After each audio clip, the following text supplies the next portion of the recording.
Pemirsa, jajaran Polsek Seririt dan Polsek Grogak berhasil mengamankan 2 tersangka pencurian sepeda motor. Pelaku menggunakan modus kunci nyantol dan salah satu tersangka masih di bawah umur.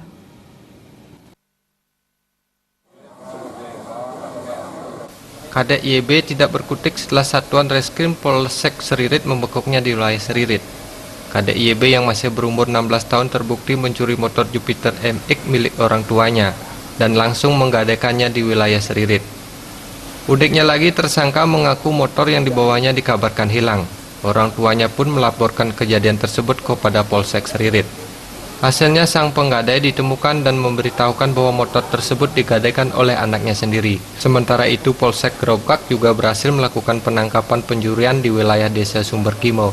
Pelaku mengambil motor tersebut di gudang miliknya bekerja. Polisi berhasil membekuk pelaku di rumahnya. Masyarakat untuk hati-hati. Jadi hampir seluruh curanmor yang ada di kita 80% itu karena modusnya kuncinya nyantol. Jadi sangat memudahkan ke pelaku untuk mengambil motor tersebut. TKP-nya di mana? Ini satu di Grogak, satu di Seririt. Tidak ada kaitan sih, karena salah satu tersangka di bawah umur, jadi kita tidak tangguhkan. Dan di bawah umur diversi atau gimana? Pasti kalau mekanisme peradilan anak kan diversi. Tapi diversi kan juga salah satu bentuk penegakan hukum. Maksudnya tetap nanti mendapatkan vonis dari kita. Sementara itu, tersangka mengaku baru pertama kali melakukan pencurian.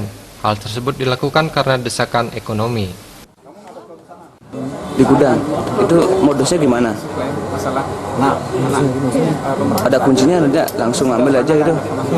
Rencananya mau dibawa kemana, Pak? Masalah anak kita Pakai sendiri, bukan dijual. Tapi sebelumnya emang ada niat ada mencuri juga. Apa kesempatan? Oh, kesempatan aja. Tapi sebelumnya belum pernah ngambil sama sekali, baru pertama kali. Ini keduanya dijerat dengan pasal 362 KUHP dan pasal 367 KUHP dengan ancaman hukuman maksimal 5 tahun penjara. Komang Yuda